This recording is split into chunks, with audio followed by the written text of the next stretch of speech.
There's two times the door to the subconscious mind opens up. When we wake up in the morning and we go to bed at night. Right. Why? In that crossover place. Because your brain goes from deep delta brainwaves to theta brainwaves to alpha brainwaves to beta brainwaves.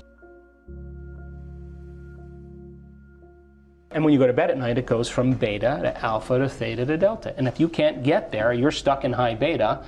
It's because you're driving the sports car in first gear, right? So people do whatever they can to get down there. So the brain chemistry works in accordance with this. So when you wake up in the morning and the receptors in the back of your eye pick up light, the moment that happens, your optic nerve sends a signal to the pineal gland, and the pineal gland starts making serotonin. And serotonin is the daytime neurotransmitter. In other words, serotonin gets you up and going. It gets your brain turned on. The moment it starts getting dark at night and your eye is no longer picking up visible light, the mechanism starts to change, and now because there's less light, the optic nerve sends a signal to the pineal gland. The pineal gland takes serotonin and starts carving off a couple methyl groups and turns it into melatonin. And melatonin is the nighttime neurotransmitter. So Sarah gets you up in the morning, and Mel puts you to bed at night. Now, when serotonin increases, your brainwave patterns go into beta. That's because you're going to pay attention more to the outer world. When you're in meditation and you close your eyes and you eliminate light and it's dark in the room and you play music in the background, you put earplugs in, you're getting less sensory data coming in from your environment, so the neocortex is not so preoccupied with trying to create meaning between the outer world and the inner world. You're forgetting about the outer world, and the inner world is where you're cultivating something. So then, when you close your eyes and do your meditation, then your brain waves move into melatonin. But if you're waking up in the morning and you're waking up at 5 in the morning, guess what? Your brain waves will probably be in theta or alpha. You're in your subconscious. You're past the beta thinking, right? If you go to bed at night, I have friends that are artists and playwrights and musicians.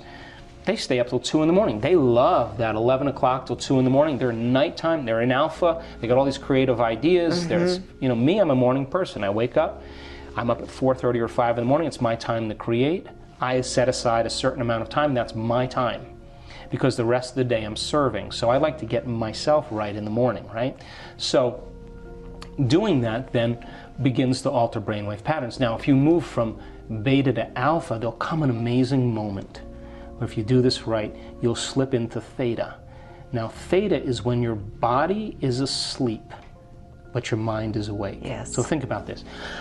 If your body's asleep and you've conditioned it to be the mind through addictions or habits, the moment the body's asleep, it's no longer the mind. So there's no longer any resistance. And that's where instantaneous change takes place. Well, I think the biggest lie we've been ever told is that we're linear beings living a linear life. Yes. The moment I had more. my first couple of these experiences, I know we are dimensional beings living a very dimensional experience of reality. And all of this indoctrination is to keep us from that, because once the game is up, you can't ever go back to being the same person. So this reality, this dimension that we live in, is called space-time. Space is eternal. Space is the field. And you and I experience time by moving through space. So if I'm going to go here to the door, I have to get up and walk through space, and when I walk through space, I'm going to experience time. I have an interview later on today. I know it's going to happen because I'm going to linearly walk through time, space to experience that time. So in this dimension, we could say that space is the field and time is the river. And so we experience time as we move through space. Got it? In the inverse reality, it's actually opposite.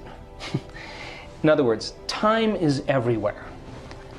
Time goes on forever. And you experience space when you move through time. Let me see how I can say it another way. So if time is the field and space is the river, then all of space is enfolded in time. So when you change your speed in this dimension. If we go fast from here to the door, the faster we move, the less time it takes, right? So we can change time by moving through speed. Well, in this dimension where everything is vibration and electromagnetism, the faster your vibration is, the speed, the different levels of space you experience. So all of space is stacked on top of each other here. It's all happening in now because time is everywhere. There is no time. So everything's happening in this moment. And so different levels of consciousness and different levels of energy allow us to experience these different levels of space. So the you that's in the Egyptian period and the you that's in the future is all lined up simultaneously. And when you start slipping through these dimensions, you live. And when I say live, I'm saying that it is real as this. And you know who you are. Yes. And the person that you're married to, or the person that you work with, or your best friend is wearing a different face. And you understand your agreement that you negotiated in all of those other places. So you have a few of those experiences, and you start to no longer care about your checking account, the car you drive, what you look like, because you realize that you look like somebody else in another place. And some of the issues and some of the challenges that you have in this life, you're experiencing in that exact same life. And the choices you make here affect the choices that are happening there.